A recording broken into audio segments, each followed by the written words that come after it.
full real resin and poured sculpt. That's $400 for that master replica commission. Takes 8 weeks to get here because he makes it himself at his house. We're going live. We're going live now. Enough with the nerding out, and Mr. Blood was showing us his cool action figures. I wish I would have gotten that on air for everyone to see on the live, but it's all good. I'm sure he has plenty of other stuff that he could show us later on. But we are here today to go over Monday Night Raw. I believe this is the last episode of the European tour. I'm hoping. I'm not exactly sure though. But anyway, welcome everybody. Time for Snug Wrestling. My name is Edgar. I'm the host. Mr. Blood is here, Tommy, and we're going to hear their thoughts, their snug thoughts on this episode of Monday Night Raw. Welcome back, fellas. How's everything? Going great. As I was telling the guys off air, really good day. Wife surprised me with a really dope figure. For those of you who don't know, I'm a massive toy collector. What do you call it? You know, it's Snug just for you. What do you call it? Hot Toys Master Replica, Hugh Jackman Wolverine from Deadpool and Wolverine. This is a $500 figure. Can you speak into the mic, though? Because we can't hear you. Yeah, this is a $500 figure.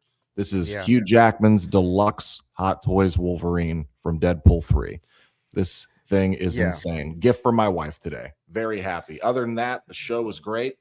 I thought tonight's Raw was excellent, honestly. I think there's one complaint I have, but the majority of the show, genuinely, especially on the European tour, I'm glad it's over, but I'm also not, because now that means I can't skip ads next week. But as far as it goes, the wrestling, super solid. Love the linear story being told backstage tonight. Two specific stories, Chad Gable and that of Jey Uso and, the Vision stuff, but mostly the Jey Uso. And, I thought that we had some really good, solid writing tonight. I thought the majority of all the matches finished the exact way that they needed to. But also just what a fucking crowd, right? Paris, what a crowd. We're going to get into it in a second, but I got to say off rip, just a spoiler for the first segment. Obafemi's entrance might be one of the greatest entrances I think I've seen within the last decade in professional wrestling. That gave me goosebumps hearing that audience when he came out. That man, Obafemi, is a freaking star. Yeah, plain and simple. The crowds were absolutely insane. And I will gladly say something else involving that first segment.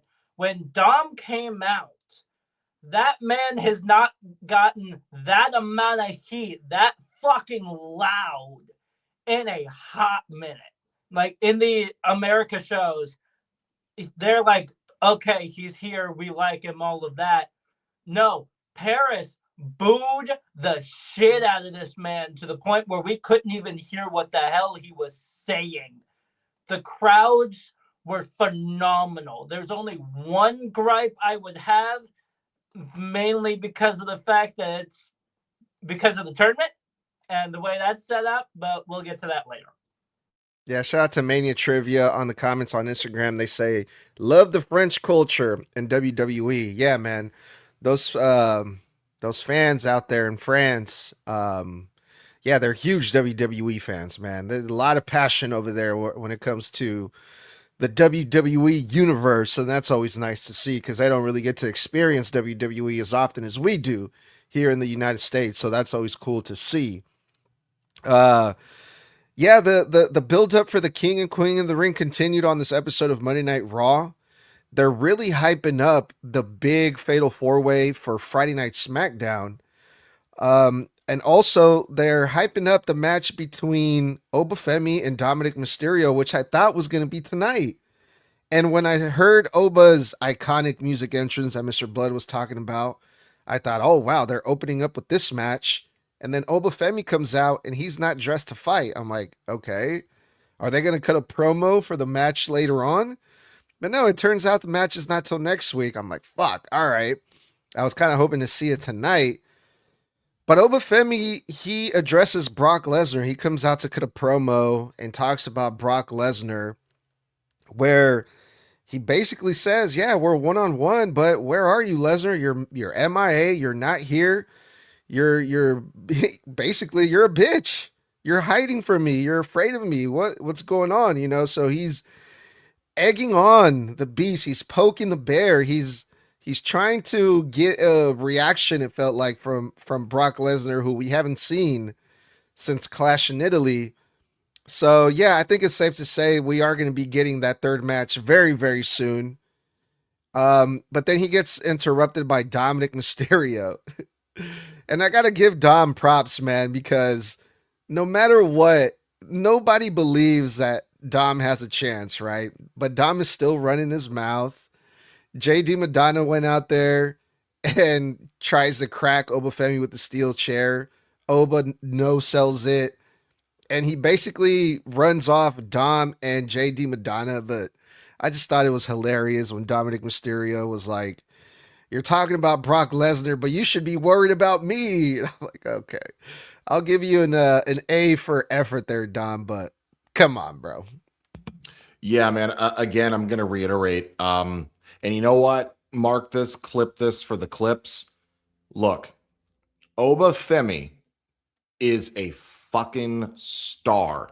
That entrance tonight in Paris is one of the most impressive examples of when WWE blows smoke up our ass. We don't listen to the online. We only listen to the fans inside the arena. They're the barometer. Tonight's a night where WWE makes you believe that shit. Because if I'm the people in the back running the show and I hear Paris going off for Obafemi the way they did tonight, I'm thinking, oh yeah, we're pushing the right guy. Obafemi just has it. I mean, the look, the adoration of the fans, the energy, the aura, as the kids call it. But I tell you what, he cuts one hell of a fucking promo too. You believe Oba. You buy into what Oba is selling. And for a guy who's only been doing this a handful of years, you'd think he's been doing it for a decade or more. He just gets professional wrestling. He gets it. And I just hats off to Oba and anybody in the comments down below. Tell me, do you see Oba world champion by Mania next year? I just want to know that in the comments. But going on as far as it's concerned with the promo, again, as I just stated, Obafemi, such a believable talker. You buy him, his intensity. Dom comes out. I love that Dom, it's Dom, right? It's Dom. Is he the best promo in the world? No. But is he underrated on the mic? Absolutely. And when it comes down to it, he's the perfect foil for Oba, the numbers game. But as we saw last week on Monday, the numbers game isn't shit to Oba. Even when it's 3-on-1, that guy is going to clean house. Rest in peace to anybody who fucks with Oba in this tournament.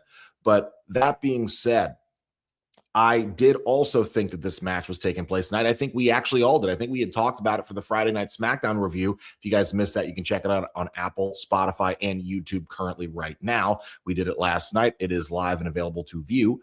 But listen to me when I say this. Even if it's not this week, building Oba this way with certain gaps of break in between, so long as it's not weeks of squash matches, it's okay, because you have nights like this where the fans just get to, as Oba said, exalt him.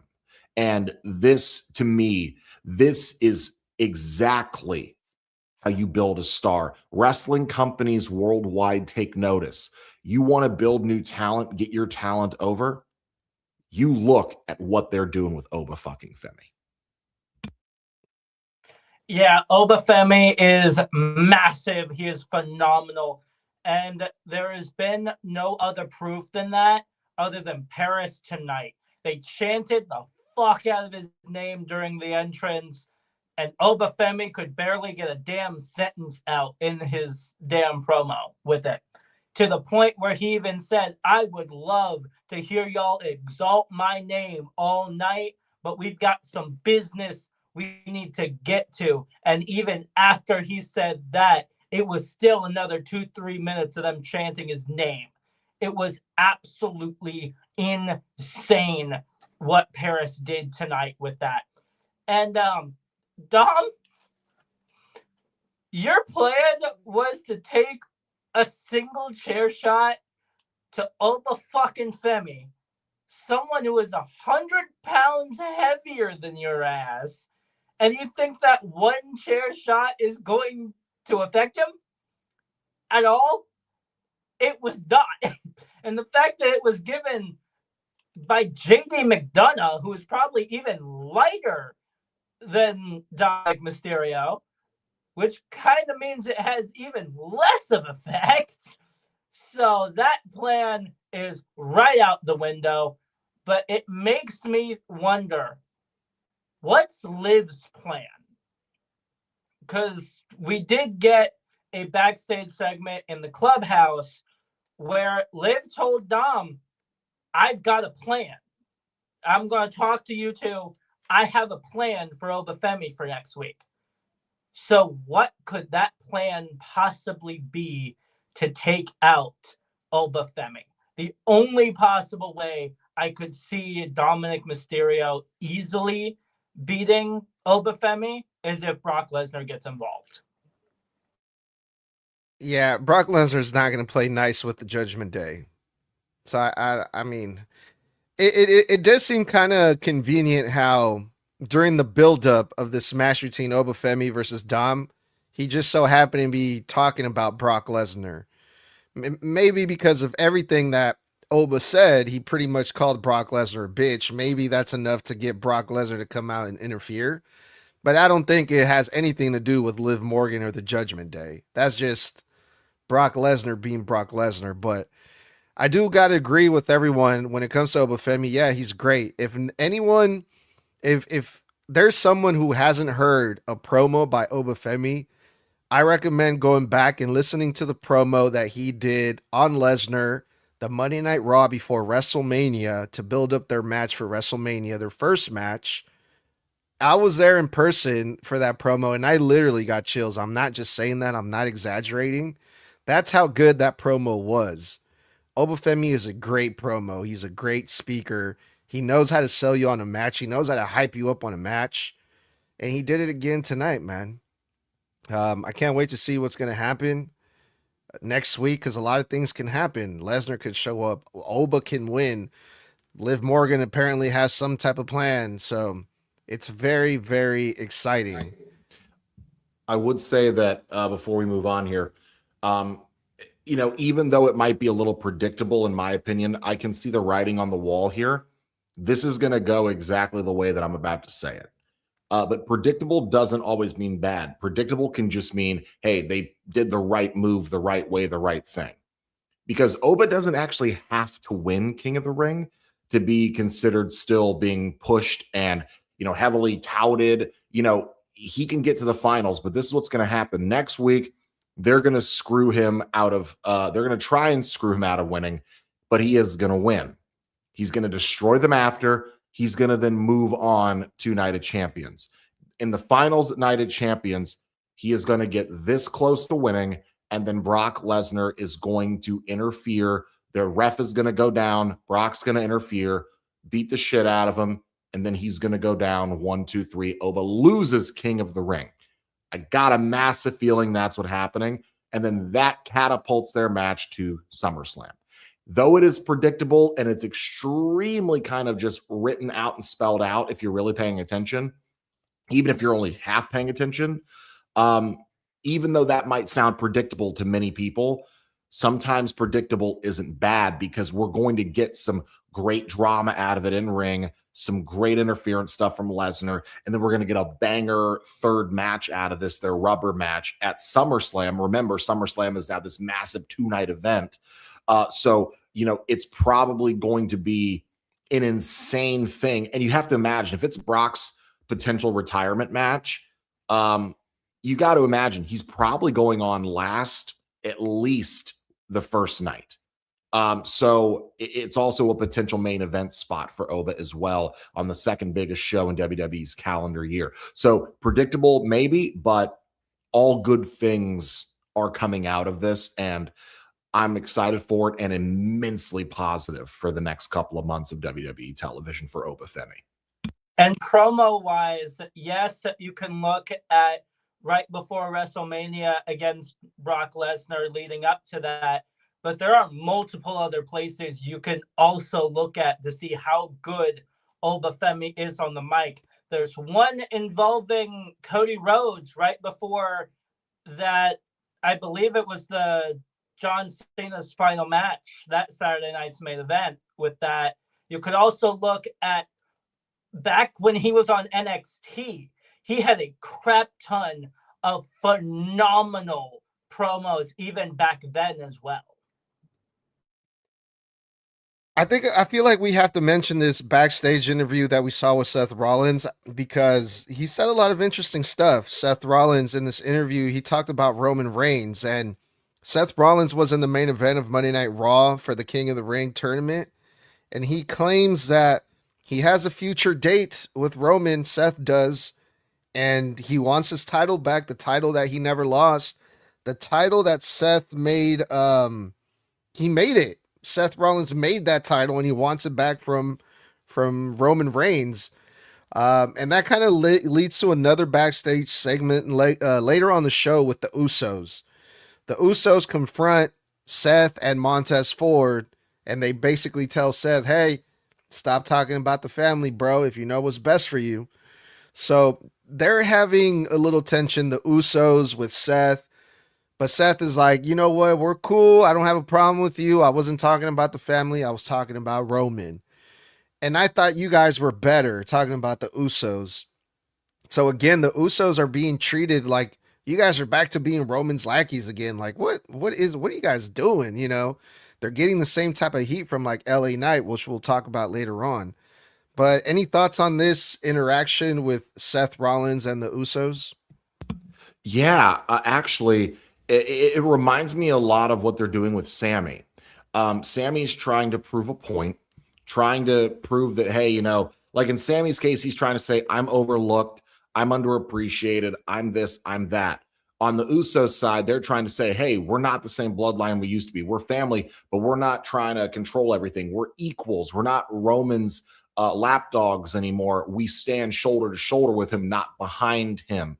But the problem is with Sammy and with the Usos, no one will give them the time of day long enough to listen and believe it. But also in that same vein, Sammy isn't exactly giving people a lot to believe in for him and for that narrative.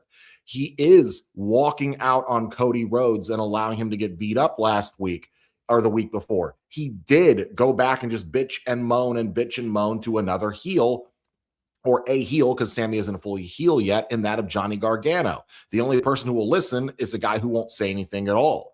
On the Usos side, they say that they are no longer these horrible versions of the bloodline. We do stand shoulder to shoulder with Roman. But then when when Roman tells Jay, hey, go win the King of the Ring, Jay goes, absolutely. And when Jimmy goes to follow, he goes, no, Jimmy, you stay right here. And Jimmy listens. So hard to believe that they're not his lackeys when they do everything he says still. And on top of that, whenever there's a problem, what do? They go back to 101 bloodline. They jump. They attack, everything else. So Seth is right. Even though the Usos are baby faces, as is Roman, they aren't exactly giving Seth any reason to believe anything different, let alone giving LA Knight any reason to trust it either. So I'm enjoying this because it's a different version of the bloodline together. Because the last time they were together, the year before last year, they only teamed up long enough for War Games. There was no ordering around. There was no full-blown linear story with multiple different characters like LA and Seth and this and that. It was just, we're going to the War Games against the MFTs. Now we have a full-powered bloodline again with 4 members. They're all baby faces. Roman's champion again, but they're baby faces. The problem is, though, for a lot of people, it's PTSD in the back. You know, the boys, they're like, well, the last time all y'all were together with a 4-man group and one of y'all was champion, y'all ran roughshod, cheated, and held on to power that you wouldn't let go of. We've seen this before, so it's hard for us to believe that this isn't the same bloodline of old. And I like that. So I'm excited to see where this is going. I also really like the dynamic between Jacob and Jay. That Jacob's like, I acknowledge Roman. fuck the two of y'all, but especially fuck you, Jay.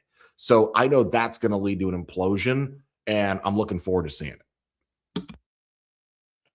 Yeah, that's the biggest problem, really, that I have, is the fact that when Jay was on his own and he was confronted by Roman to join, I believe it was the War Games team with him, the problem with that is Jay's entire thing was, hey, I will join you under one condition. Everything that you did in the past, that does not come up again. That does not happen again. And the problem is it's feeling like it's happening again. Like, that was Jay's entire thing, was that, hey, I don't want you pushing me around. I don't want you ordering me. We are family. We are side by side. I can still do my own thing. You can still do your own thing. But all of that is done. But that's exactly what's happening now, is now he's taking orders from Roman all over again. Very true. That's a great point, Tommy. Yeah, you're right about that.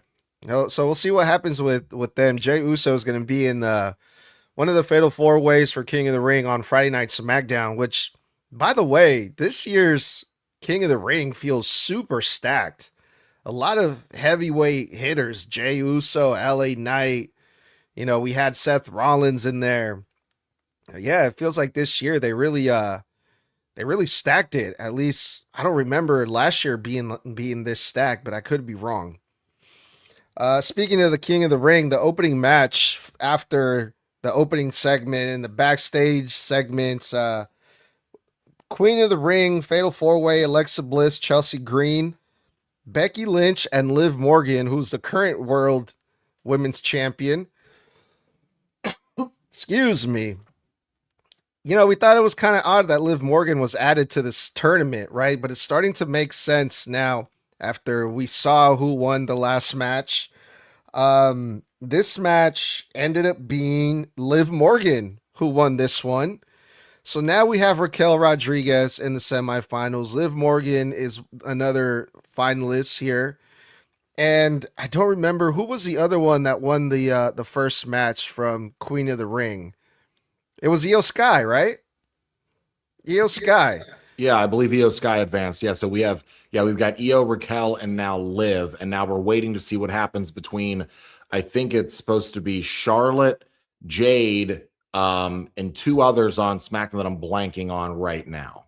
Yeah. I'm pretty sure that Sol Ruka's in there. Yeah. But here's the thing. What is something that the three semifinalists all have in common currently right now? They're all former champions, for one. That, and they're all on Raw. Yeah.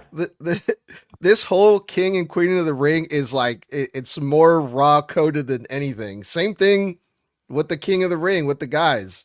We have three finalists already, all from Raw. I mean, like I've said before, I feel like Raw, like WWE constantly acts like, oh, we care about both shows. Oh, they're both equal. Watch all of our stuff. But they really use SmackDown as a vehicle for Raw more than anything. And they care more about Raw because it's got the $5 billion Netflix deal. It's the show that's on ESPN. So if you've noticed too, the most stacked Fatal 4-Ways we've had in this tournament have had majority of the star power being Raw. And if you noticed on the SmackDown matches, most of the star power are Raw stars over on SmackDown. So it's, it's like, if we're not getting a draft, fine. But we need to even out these shows to where it feels like there's equal star power across the board on both shows, and not just, here you go to SmackDown while Raw hoards the biggest names in the company. So statistically, this tells me, I'm just going based on numbers, 3 out of the 4 semifinalists are for Monday Night Raw. So, which means most likely the winner of the King of the Ring is going to be someone from Raw, which means if from the King of the Ring, from the guy's side, whoever wins it is most likely going to go after Roman. And I don't know about the women's is a little bit weirder because one of the champions is Liv Morgan. So if someone from Raw wins it on the women's side, If it's not Liv Morgan, I would assume that they're going after Liv, but we'll see what happens. Other than that, Chelsea Green was the one that ate the pin. This is her second L that Chelsea Green took in 3 days. Thoughts on that, Phyllis? Here's the thing, though.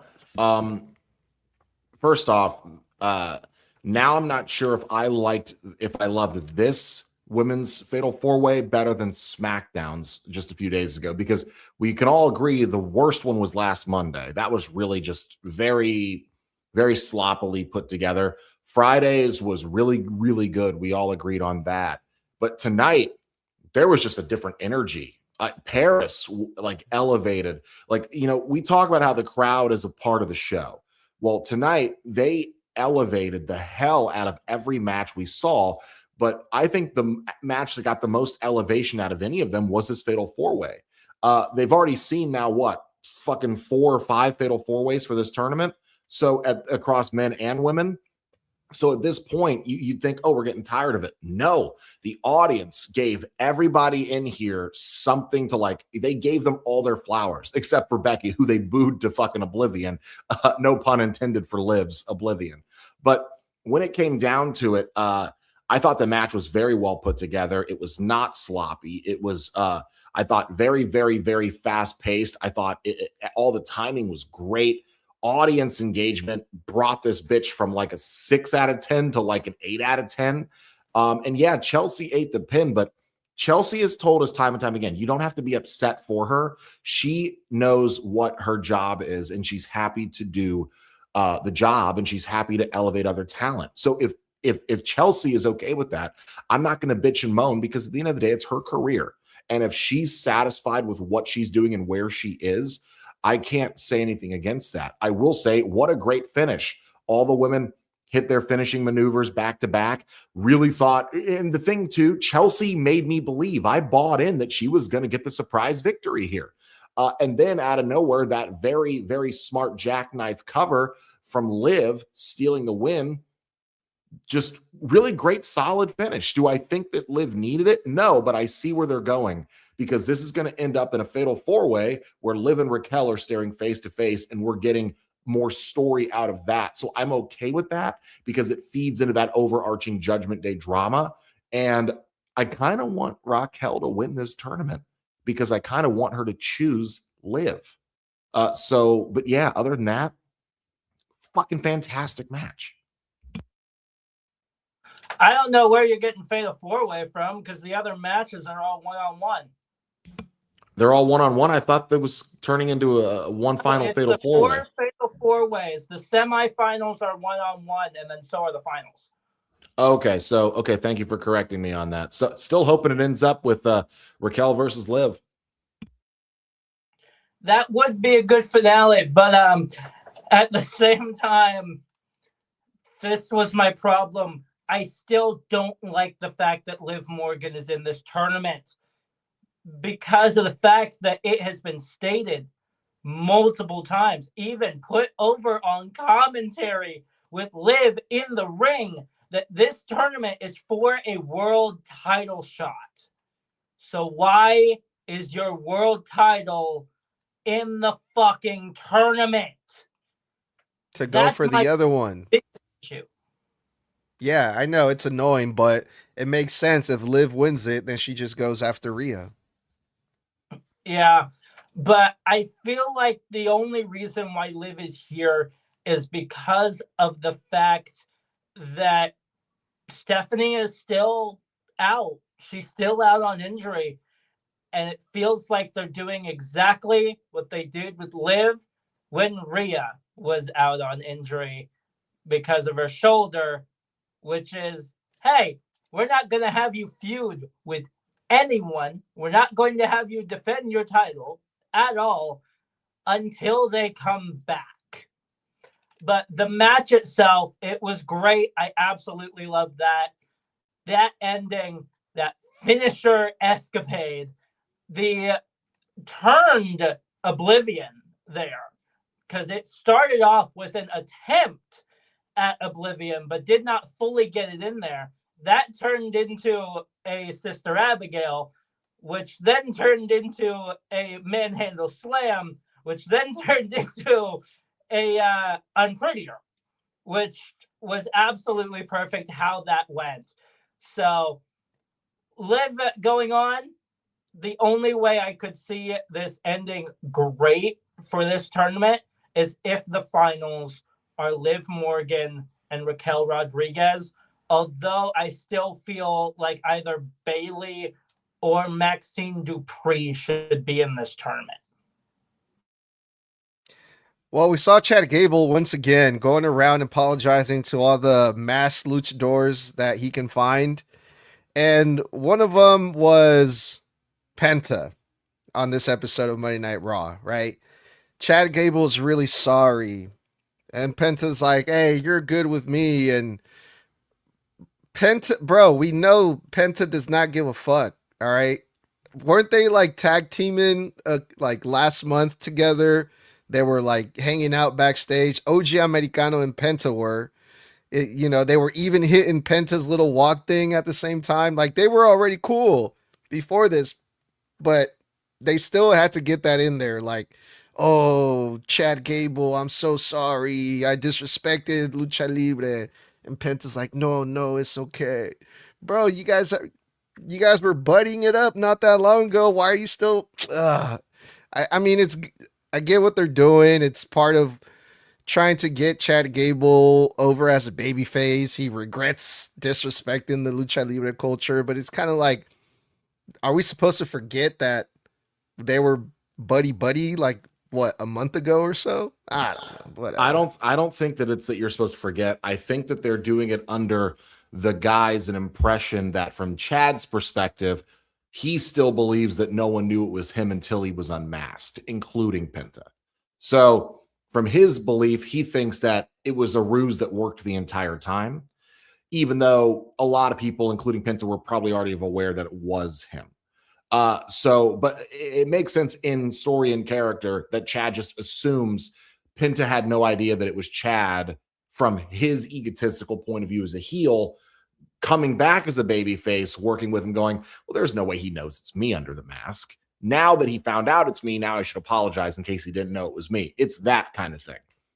But I am going to couple this in just so we save some time here with the other interactions when he essentially apologized to Penta. Then he went to Penta directed him to go talk to Rey Mysterio and Dragon Lee, who forgave him before the words could even come out of his mouth.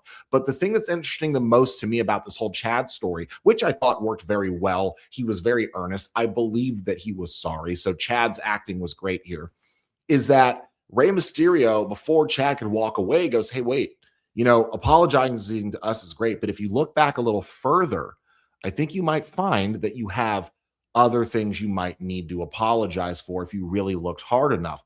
Meaning, we're going to get Chad apologizing to Alpha Academy. He's going to apologize to Otis. He's going to apologize to Akira. And he's going to attempt to apologize to Maxine.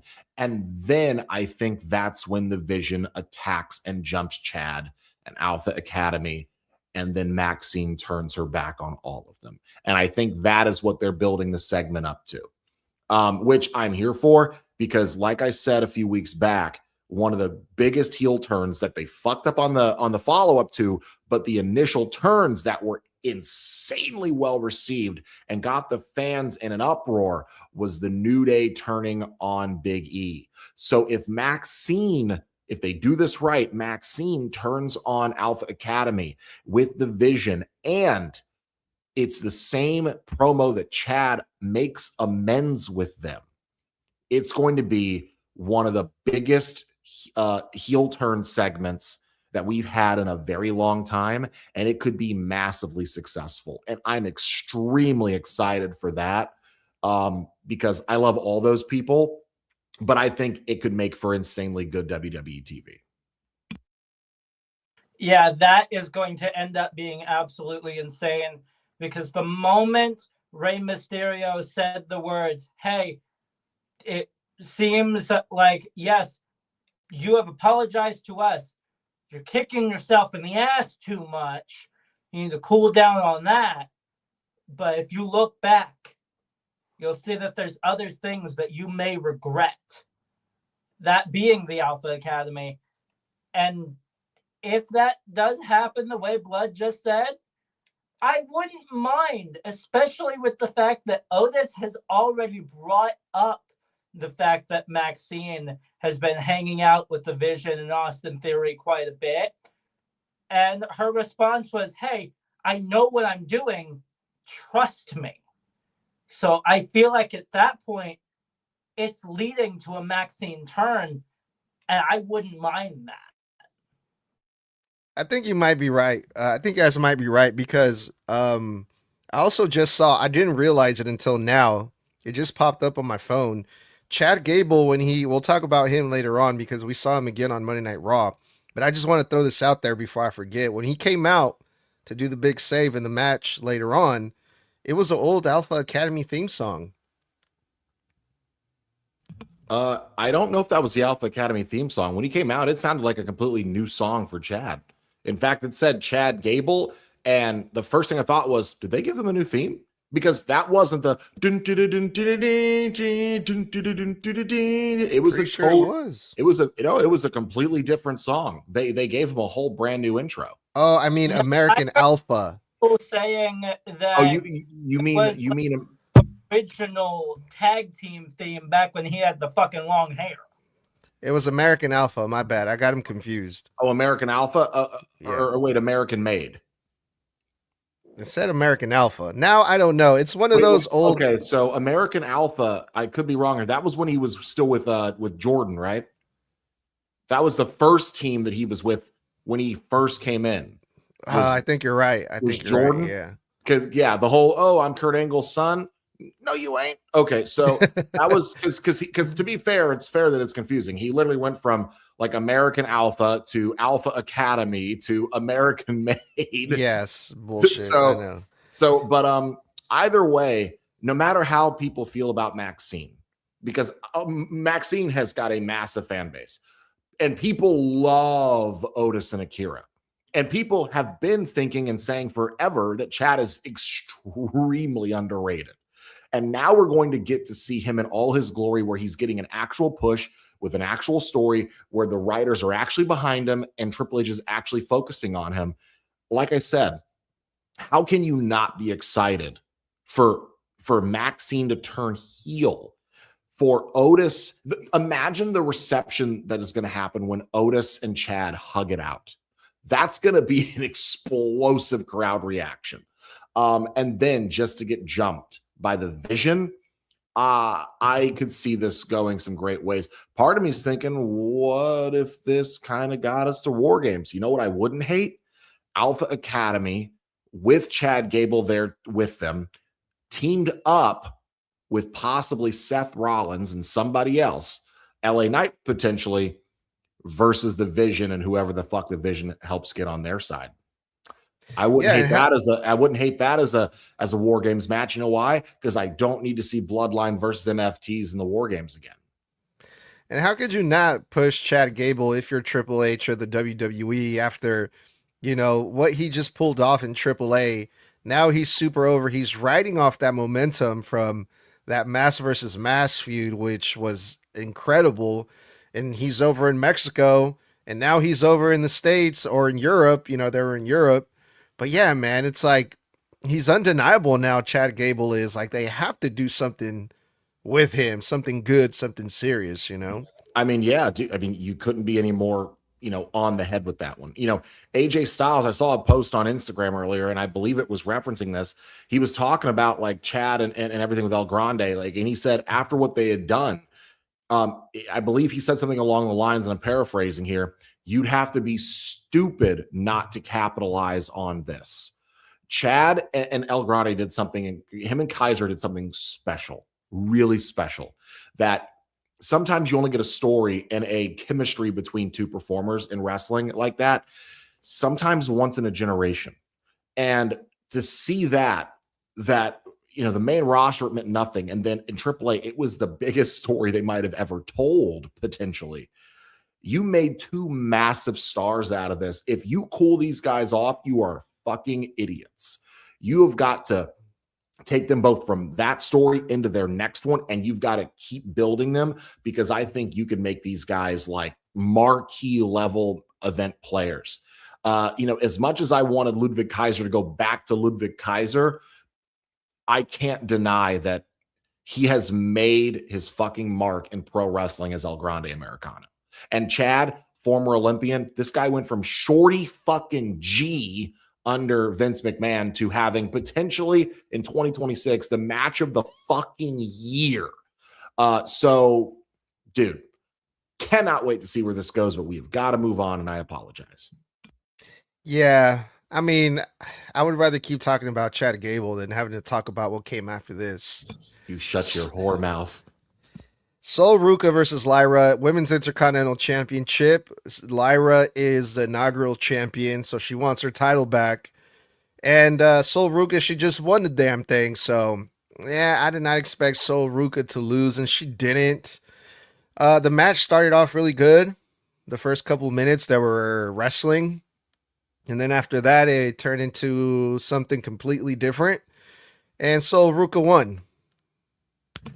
Me personally had high expectations for this match, because though I feel like they don't do enough with Lyra, even though her character has flip-flopped between super annoying and like get off my screen to, hey, we forget you work here sometimes, when they did have such a massive like hard on for her for the first 6 months that she was on the main roster, they just wrote her into everything, had her win everything.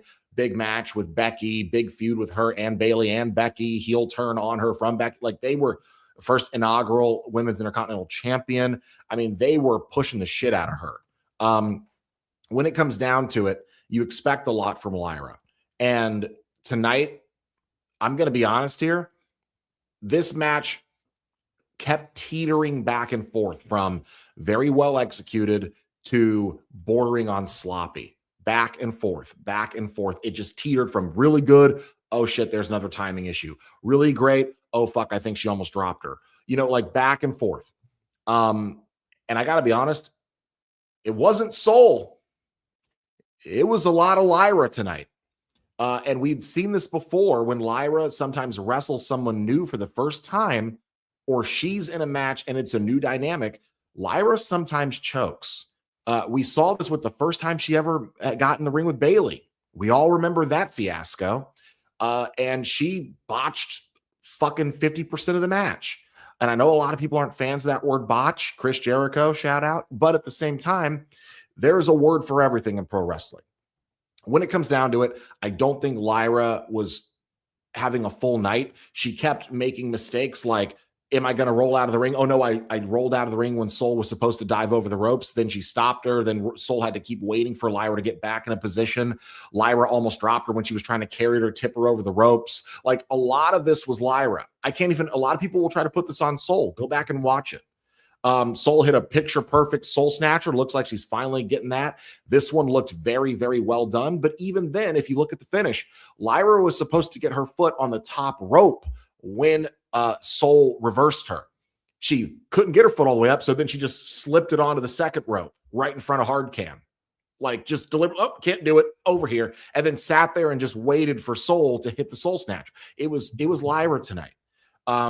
Everybody has an off night, not shitting on Lyra, but Sol was going to always win this. But we've got to figure out, the producers have to figure out, stop overcomplicating some of these matches.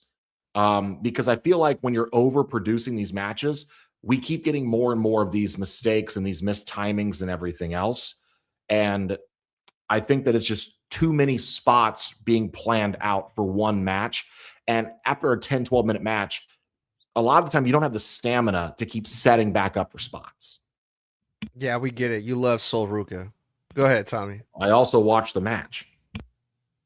Sol Ruca sucks. I'm not the only one who loves Sol Ruca, so fuck off. But at the same time here, what I am going to say is everything that Blood said is right. I watched the exact same match. Overall, that is exactly what happened. It was all Lyra. Lyra were the issues in this match. just was. But Soul, it just felt with this match like it was just another, hey, look, you're the inaugural champion. Go against the current one randomly. That's just kind of what it felt like to me, simply because of the fact that they don't know what the fuck to do with Lyra Valkyria, let alone that tag team that supposedly is still going on between Lyra and Bayley. They don't know what the fuck to do with that either. The weird thing about the Lyra and Bayley dynamic, I feel like that's dragging Lyra down, is they keep telling the same story with Lyra and Bayley. They get so close and then they fail, and then they pep each other up and let's just motivational talk each other every single time one of us gets an opportunity, and then one of them is constantly passively aggressively jealous of the other. I mean, Bayley, Bayley, what kind of friend are you that you hype your buddy up and then you're like, at the end, you hit her as hard as you can in the back, basically saying you fucking snaked an opportunity out from under me. Like, you just spent the last 30 seconds glazing her to oblivion to then basically make all that pointless when you passive aggressively nailed her in the back as hard as you can to show that you were jealous. Like, when do I believe you're friends? And at what point are we breaking this team up for a heel turn from Bayley or Lyra on the other? Because that's where it's headed. But they've been teasing it for like 5 months. And it's kind of like half the time we forget you're a team until you pop up on TV, and then you're losing, getting opportunities and failing at them.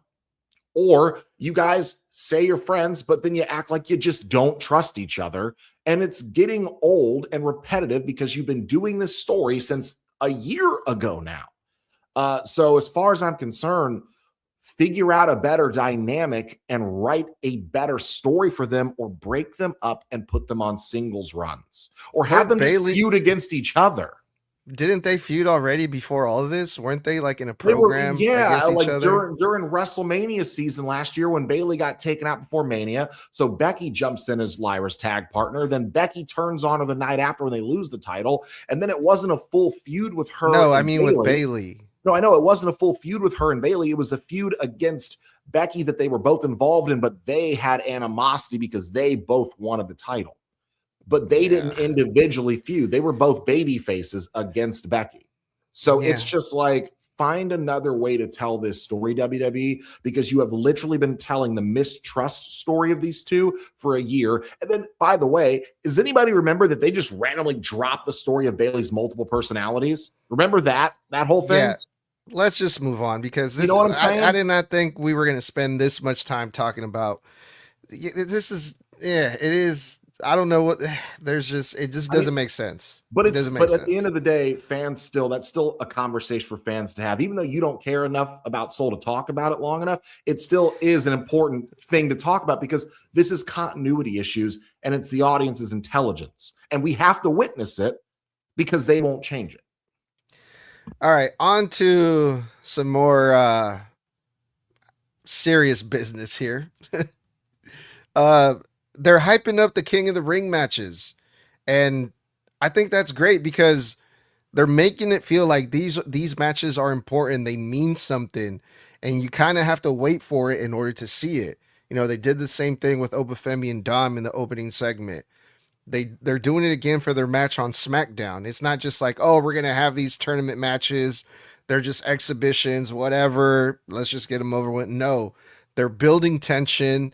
They're building, anticipation, because we had LA Knight. He comes out to cut a promo on Roman Reigns. And, he talks about how he's basically coming after the King of the Ring. He wants to win it. And he used, who was it? No, that was Obafemi. No, on this one, he was talking about Roman Reigns, right? He started talking about the Usos. He started talking about the family. And LA Knight says, I'm already predicting how this is going to go down. I'm not even going to say I'm going to win the King of the Ring, because I already know Jey Uso is going to get involved. Jimmy's going to get involved. Jacob's going to get involved.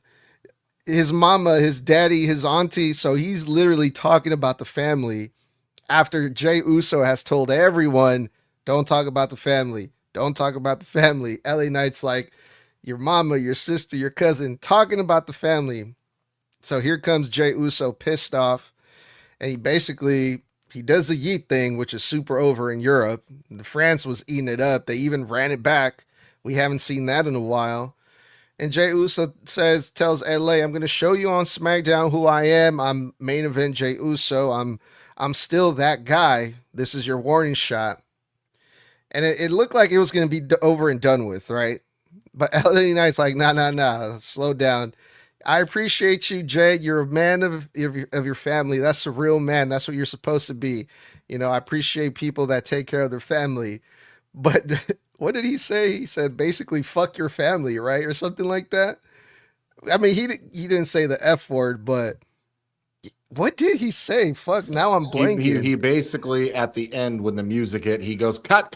He has him cut the music, and he goes, Jey Uso, you know, again, I'm going to reiterate, I'm going to wish you luck in the King of the Ring tournament this Friday. And, you know, again, I was, with all due respect, screw your family. Yeah, that's what it was. It was screw your family. And I was like, oh, shit, he's going to get it. So, I mean, it's going to be hot. That match on Friday Night SmackDown it's personal. It's not just for the King of the Ring. This is personal. So I thought that was great. Let's be honest here, too. LA Knight, you know, to quote CM Punk, my goat, come back to us soon. Tell him when he's telling lies. Because let's be real here. LA isn't just talking out of his ass when he says, I already know what's going to happen. I'll get all the way to the end. Even if I get to Roman, I know that in order to protect Roman's reign, all of you are going to come down and interfere in the match because it happened to LA Knight before. The last time LA Knight had a real world title opportunity against Roman Reigns about 2.5, 3 years ago, he got screwed out of the fucking win when he almost beat Roman, nailed him. And then I believe, if I remember correctly, someone debuted that night or came back that night, one of the Usos, but essentially he got fucked out of the title. So it's happened to LA before. And fans forget that at one point, LA was the most over guy in the company 3 years ago. They also forget that he has faced Roman for that title before. That's the whole reason LA had a problem with the bloodline to begin with when he was palling around with Jay and Jimmy. And he said, but if y'all go back to that old bloodline stuff, then we're going to have a problem. It's because he forgave them for the way they had treated him before when they were all still heels. LA has been down this road. So he is speaking from experience. And I'm hoping during this feud at some point, we do get WWE playing back, you know, a little bit of history, showing us, you know, a video package from the last time LA went for this championship against Roman. So it will remind fans, oh, that's right, he has been here before, because it'll add more credence into the stuff that he's saying. Really big thing here too with LA is I genuinely am starting to believe I think he might be winning. It's just feeling like they're giving him more and more and more. There's such an investment in him right now for this tournament. I'm starting to buy that he might be doing this thing. But when it comes down to it, you know, I would also like to iterate on the Jey Uso part. I genuinely feel like with all the backlash that Jey Uso's character got in the whole main event Jey Uso thing the last 2 years, I think WWE has finally found that sweet middle ground for Jey where fans can tolerate him. He does the yeeting every now and again, but he's still crash out Jey from the bloodline, but he's a baby face. So he's more serious more often, but he still does the fun fan stuff every now and again. You mentioned that, oh, we haven't seen him run it back in a long time. You know what else we haven't seen in a little bit? We haven't seen him enter from the crowd in a while either. So I feel like they decided to tone back some of those more white meat baby face personality traits he had, and they found a happy medium where he's back to being serious most of the time, but willing to have fun with the audience. Because honestly, if anybody bitches and moans about him running it back tonight, dude, the audience was begging for it. He's a performer. What is he supposed to do? Ignore them and not give them the moment he flew halfway across the world for? Come on. Yeah, him running it back, and if people have a massive problem with it, that's like you going to a damn fucking concert and everybody chanting encore, encore, encore, and the band that you go and see not do a fucking encore. Like that's what that is, pretty much. And with Jay, it works. It just does. But I love the fact that, as Blood said, LA Knight was not lying. And I'm pretty sure that he is saying everything that everyone in the back is thinking, because almost everyone back there has been in the same situation where you go up against Roman or you go up against one of the Bloodline members when they have four powerful members there, and then they got screwed over by the numbers game that the Bloodline used to play fucking constantly. There was not a single match back in the day where you can look back and go, oh yeah, he did it on his own, because they didn't. It was numbers game 24/7, 365. There's actually only a couple of instances where during the heel height of Roman Reigns in the Bloodline, where he did actually win on his own. He still cheated, but he still won without interference. One of the most notable being Kevin Owens at the Royal Rumble several years ago. But I do want to remind the audience who might have forgotten, like I had mentioned earlier, Roman Reigns and LA Knight faced off for the undisputed Universal Championship at Crown Jewel in 2023, November 4th. Reigns ultimately won the match and retained his title following multiple interferences and distractions from the Bloodline. So again, to hammer home LA Knight's point, he has seen this movie before. All right. The Intercontinental Champion Penta was defending versus his hero, good old Rey Mysterio. And it's crazy to think about, man. Just a year and a half ago, we had, I think it was Penta's debut. We had that stare down in the middle of the Rumble where it was Penta and Rey, which was a great moment, right? We fast forward till present day. Penta's Intercontinental Champion, and now he's defending versus Rey Mysterio.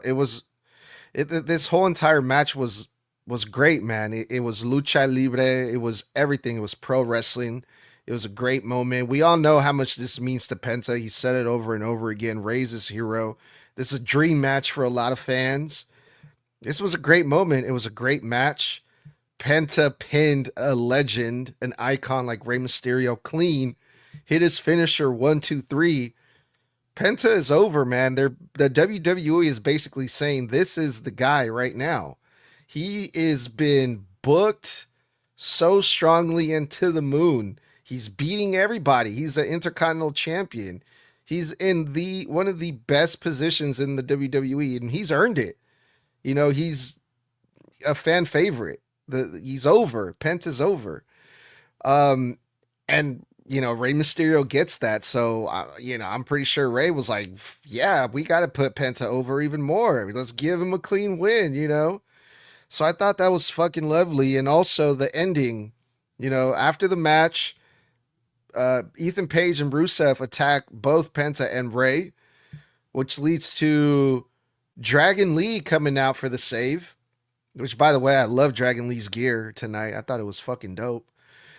And then Chad Gable's music hit. And oh my God, the place exploded. This is perfect. Again, Chad Gable trying to make up for everything that he's done, making fun of the Lucha Libre culture, which, by the way, during the match, Penta and Rey, they got Lucha Libre chants in France, which I thought was fucking amazing. That's how good the match was. But yeah, Chad Gable comes out because Rusev unmasked Rey Mysterio, and Chad Gable chases them off, and it's like something so symbolic seeing Chad Gable pick up the mask, walking over to Rey and handing it to him, or he handed it to Penta and Dragon Lee, who they put the mask back on Rey. But it's just, what a great fucking moment, man. And again, it's piggybacking off the momentum from AAA and the stuff that Chad Gable did over there with the lucha libre, and now he respects it, he understands it. Man, this was, oh man, again, another great match, another great segment. And honestly, this is why I love pro wrestling, because shit like that, man. I thought this was fucking amazing.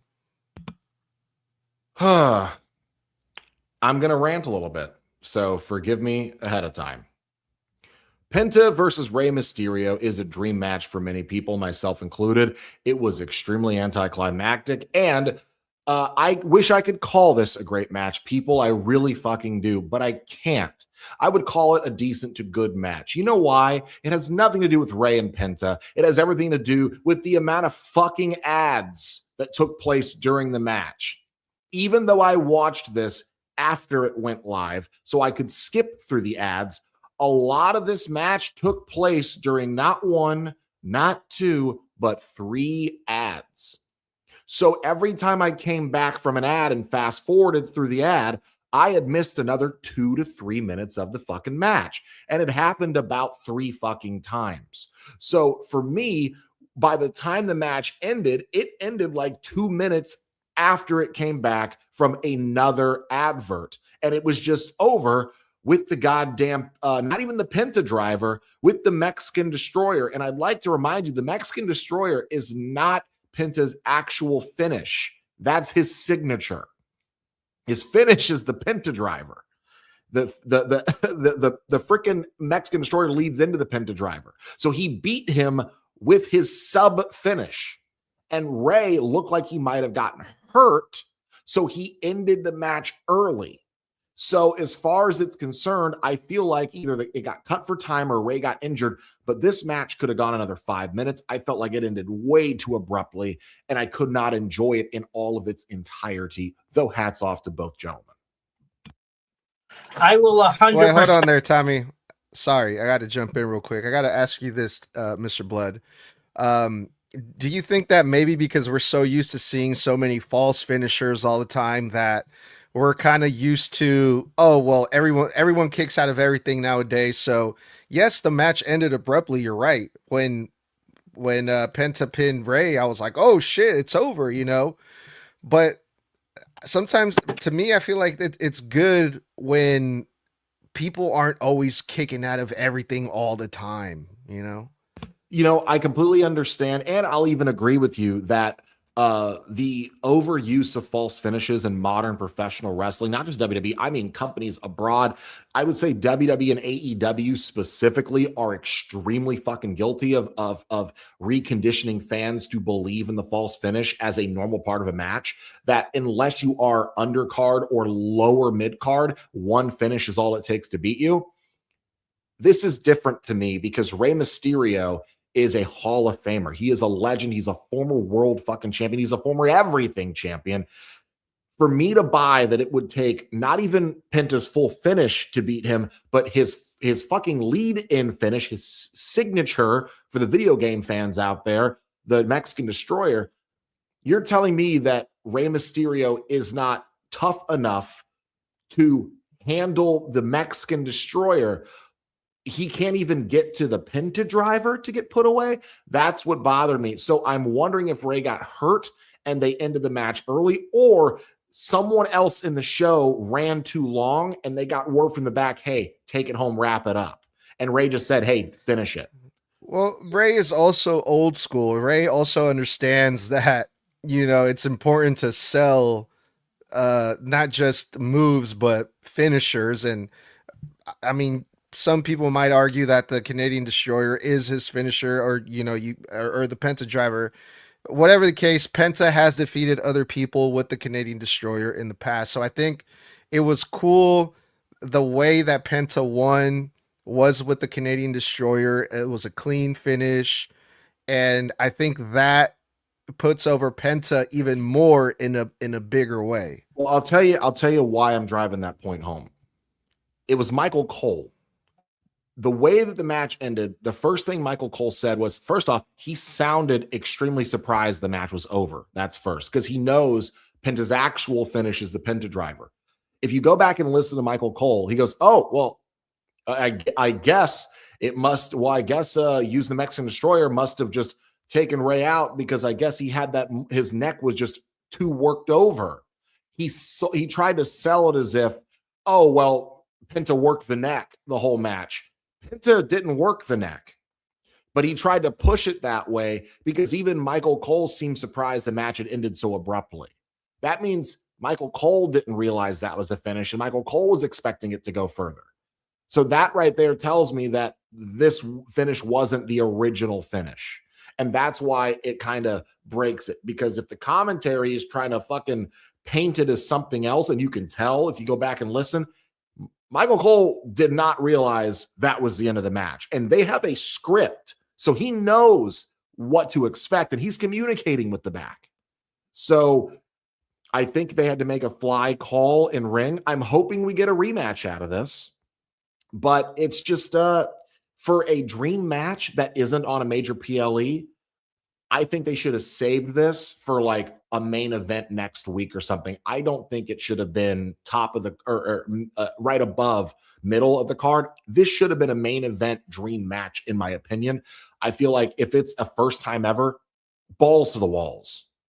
Yeah, I mean, yeah, but it was also just a TV match on Monday Night Raw. If this was a PLE, then yeah, maybe balls to the walls, but on a Monday Night Raw?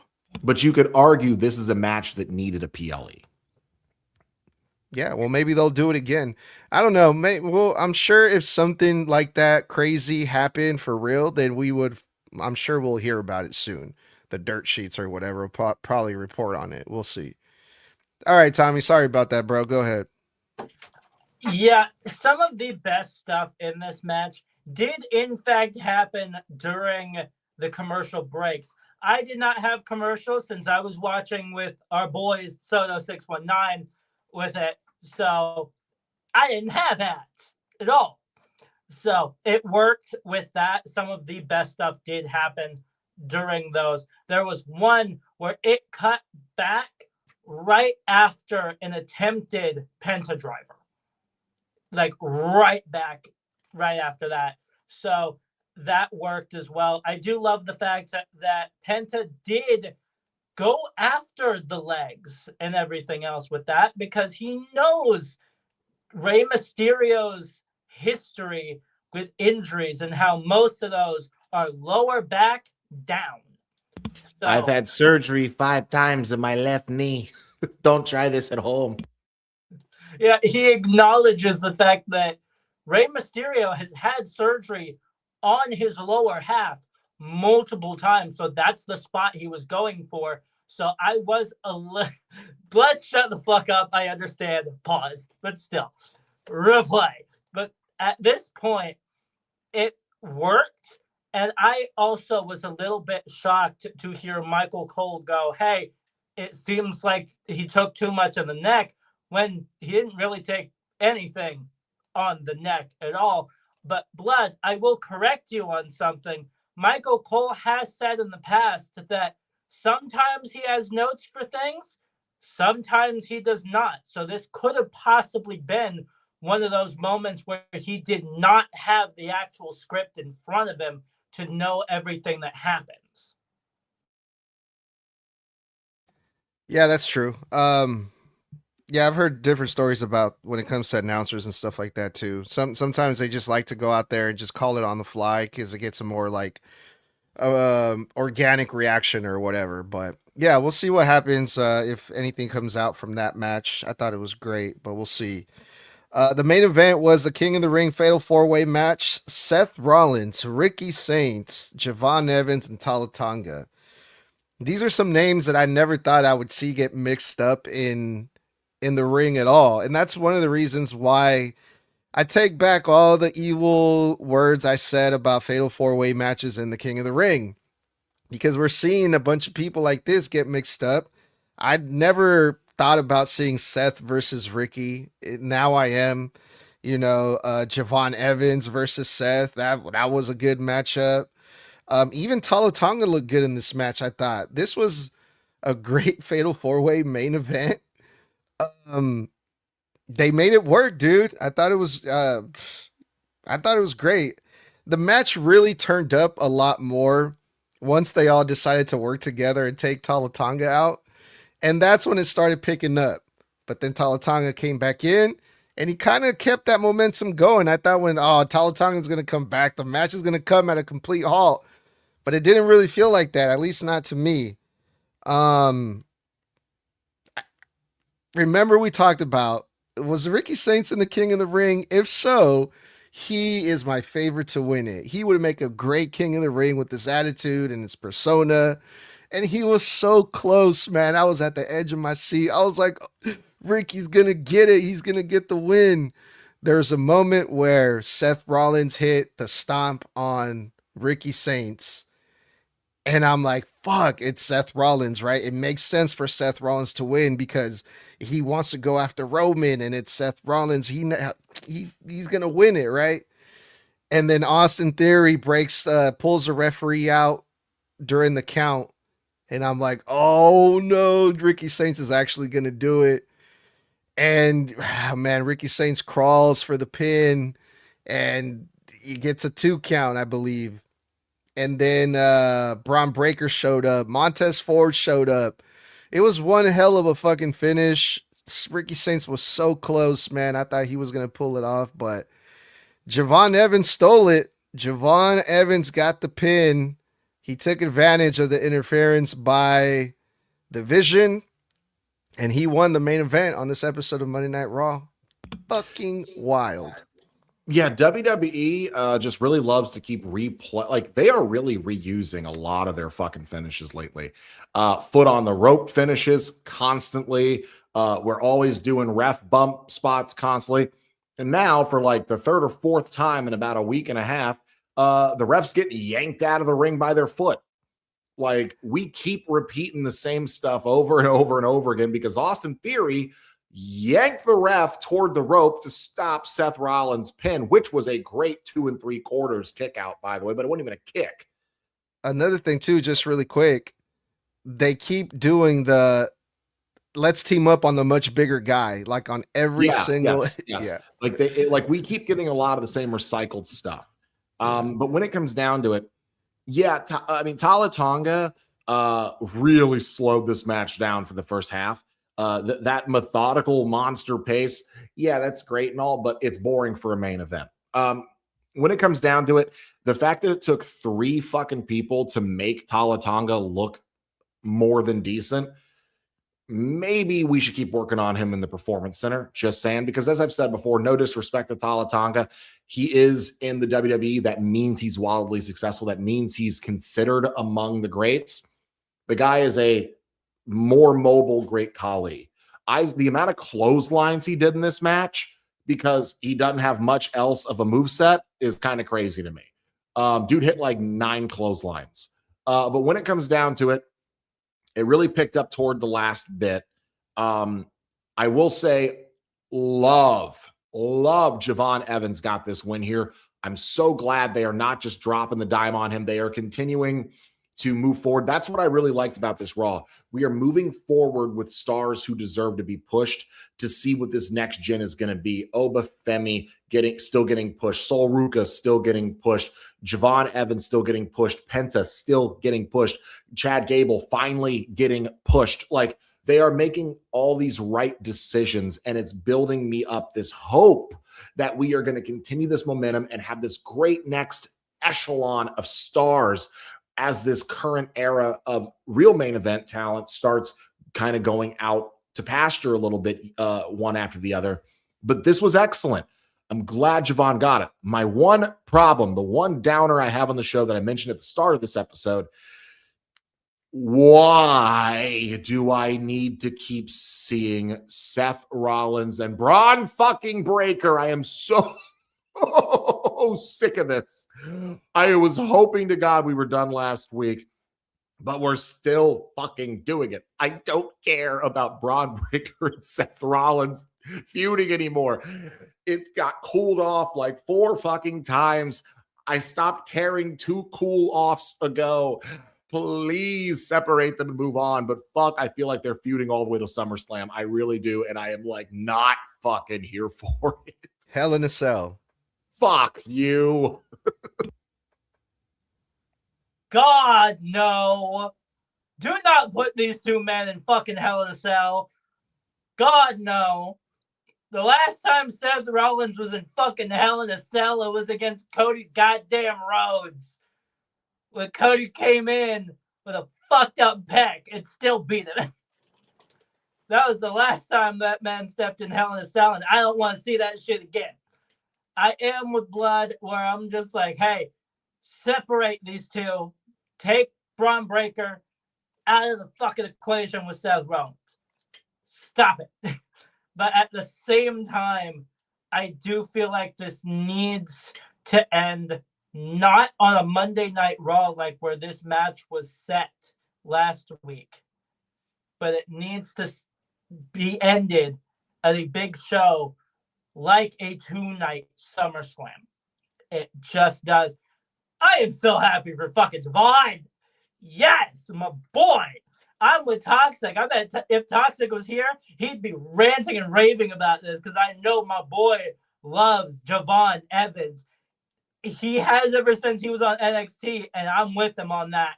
And I do love the fact that the screen went to black as soon as Javon Evans said King Javon while he was in the crowd.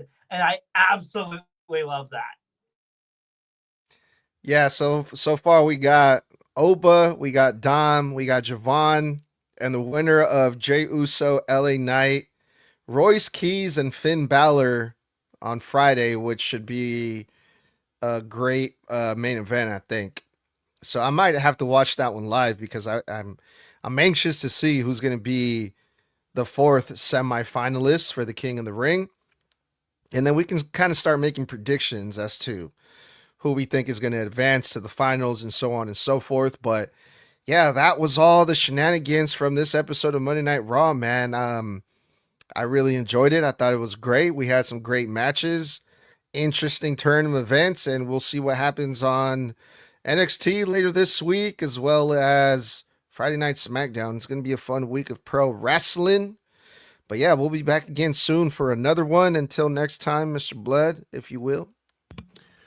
Well, that's going to wrap it up for this episode of Monday Night Raw review here on Snug Wrestling. That is the June 8th edition, I believe, in the books. Now, if you guys love hanging out with us, you can do it multiple times a week. We're live on Mondays, Wednesdays, and Sundays after Raw goes off the air, following the next day on NXT, and on Sundays now for Friday Night SmackDown. All of those after the shows go off the air when they're live. However, when they are on the other days, it is 9 p.m. Eastern, 6 o'clock Central, 8 p.m. PST. Reverse those middle two. Other than that, new closer, still working on it. Let's skip over that. However, we are also live on Thursday nights on TikTok Live for 1 hour for random or relevant wrestling topics with myself, Mr. Blood, and the head of Snug Wrestling, Edgar. That is, let me try this again now, at 9 p.m. Eastern, 6 p.m. Pacific, 8 o'clock Central. There we go. Nailed it. Now, as far as that goes, guys, if you love supporting the podcast and the channel, you can always do that by picking up some Snug Wrestling merch. And where can you get it, Mr. Blood? Where can I pick that Snug Wrestling merch up? Well, I'm going to tell you on teepublic.com/Snug Wrestling. That's teepublic.com/Snug Wrestling, where you can pick up your Snug Wrestling merch, support the podcast, helps us out a ton. And whenever you do want to catch us live, guys, we are always live on YouTube, Instagram, Facebook, Spotify, and Apple Podcasts, all at the same time. And if you miss us live, we have a couple hundred episodes in the books in our library on Apple and Spotify, or you can watch the video versions of the podcasts on our YouTube channel at Snug Wrestling. Thank you guys so much. Until next time, stay safe, stay savage, stay snug. And Tommy, that was one time for the one time. My brother, I said, hopefully in unison, that was 4 letters. 4 letters. 1 word. 1 word. Oh. Yeah.